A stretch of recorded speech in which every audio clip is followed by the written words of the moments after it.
What is up, everybody? This is John here at metalaviation.com, and we're going to go over batteries. Hopefully you've gone through the battery chapter in the book already. If not, no biggie. We'll go over everything right now. We'll give you some visuals here that'll help out. The book explains batteries very well. I'm really happy with that chapter. I suggest you read through it. It's got some technical aspects too, but you know, there's no getting around that with electronics. So we'll go over some stuff here. Hopefully we'll make it a little easier here, but definitely read through the chapter as well. Let's go through the ratings on the battery. There's 4 ratings on the battery that we need to worry about. Number 1, voltage or cell count. That's really the same thing as far as I'm concerned. If you know the cell count, you're going to know the voltage. If you know the voltage, you're going to know the cell count. They both go together. Now this is a 3-cell LiPo here. And by 3-cell, basically we mean 3 batteries. Just like a remote control, your remote control for your TV may have 3 batteries in it. Each one of those batteries is a cell. So you need 3 cells to run your remote control. Same thing here. Even though this looks like a block, it's not a traditional round cylinder like a regular battery would be. These are in layers, like, you know, they basically layer the lithium together and it makes like a square strip kind of. So we have 3 batteries inside here shrink wrapped together, and that's why it looks like a block. So we have 3 batteries in here, and basically these 3 batteries are wired to our connectors. Each battery or cell, we're going to stick with the cell because that's what you're going to hear all the time is cell. How many cells is it? Each cell in here is spec'd out at 3.7 volts. When you charge that fully, it's going to be 4.2 volts. So that's another thing you're going to need to remember. So you times the 3.7 times 3, you're going to get 11.1. So this is 11.1 or 3-cell LiPo battery. When this is fully charged, our voltage is going to go up higher because on any rechargeable battery, when it's fully charged, your voltage is going to be higher than the spec voltage. These peak out at 4.2 volts. So when this is fully charged, it's going to be 12.6. That's another thing people get confused with.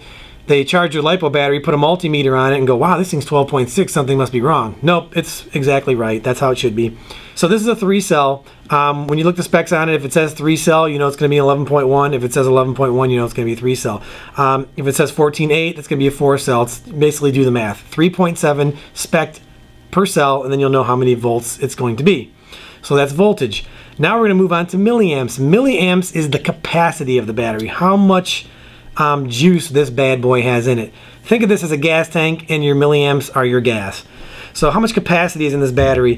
This is a 2200 milliamp battery. Another good thing to know is how to convert your milliamp rating to amp ratings. Milliamp rating is 2200 milliamp. If you divide that by 1000, you'll get your amp rating, which is 2.2. You can just move the decimal over 3 spots on the 2200 and you'll get 2.2. So that's another way to do it if you're bad at math. So this has right on the battery 2.2, and down here we have 2200 milliamp. The 2.2 amp rating is good to know because you're going to need to know that conversion when you go to charge the battery. The C rating, the charge C rating, is another rating on this battery that we're really going to need to know because we're going to need to know how we can charge this. Newer LiPo batteries can be charged a little bit faster than older batteries. So the C rating will tell us that. This battery here has a 2C charge rating, which means it can be charged 2 times the capacity of the battery. A 1C rating would be 1 times the capacity of the battery. Now the capacity of the battery is your milliamp rating. So this has a 22 milliamp capacity or a 2.2 amp capacity if we convert it to amps. Since you can charge this battery 2 times its capacity, you could charge it at 2 times 2.2, which would be 4.4. The other rating on the battery that we really are concerned about is the discharge rating. Now that's also a C rating, but that's going to be a higher, that's going to be like a 20, 30, 15. You're never really going to see a battery that's got a 15C discharge rating and a 15C charge rating, at least not right now. Sure, in the future we probably will. So you shouldn't get those confused. You know, if you see 1C, that's talking about the charge rating. And usually it'll say charge or discharge. So our discharge rating, our C rating, is basically how much amperage or energy this can shoot out at one time. Picture it almost like water through a hose or through a straw. The smaller that hole, the less is going to be able to come out of it at one time. So the higher the C rating is, the easier the battery is going to be able to supply the demand of power to a motor that's requesting it. You're not going to overwork this battery. A 15C battery is really going to get overworked running on a park jet that's kicking out 20,000 RPM. So rule of thumb to make it very easy on you is get 30C or higher batteries. End of story. Then you'll never have to worry about anything. If you're flying a slow flying trainer, 30C battery is going to power that no problem. Your battery is going to come out cool. It probably won't even be warm. So you're going to cover all bases by getting 30C or higher. Sure, there is going to be a price difference, but it's not going to be enough, you know, to warrant getting the lower C rating. And it's getting to the point where 25, you know, 25C is standard. If you're smaller, maybe 2-cell low milliamp batteries, you might see a lower C rating, because usually they're assuming that those batteries are going to be flown in a plane that really isn't, you know, requesting all that amperage. And again, you know, when you're running a high amp motor, it's going to suck this battery dry a little quicker too. That's pretty much that for the ratings on the battery. We have 2 connectors on the battery. We have our power connector, and this is what plugs into our speed control. That plugs right into our speed control.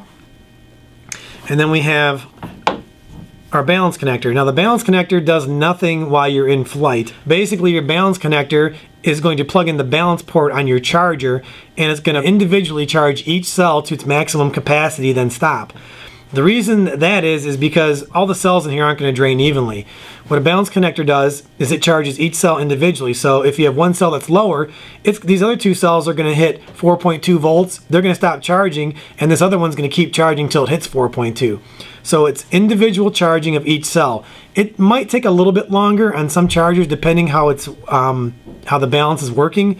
There's some chargers out there that make this so simple, it's a no-brainer. Plug it in and just walk away. You'll never overcharge the batteries. And that's what I recommend using. Check out the charge video to see that. So make sure you have a balance connector on it. You're always going to have the power connector. I cut all my ends off and put Dean's connectors on mine. Who knows what they're going to come with. I don't even bother looking anymore. I just order the battery, and I got a big bag of these connectors. When I get it, I put the Dean's on. That's another thing. If you don't know how to solder, you might run into some problems, because you never know what kind of ends these batteries are going to have on. So make sure you know someone at the club or at the place you fly that can solder, that might do it for you. Or watch our soldering tutorials. These small electronics are not very hard to solder at all. Batteries, you have to be a little bit careful when you cut these ends off so you don't jump them over and spark out and maybe damage the battery.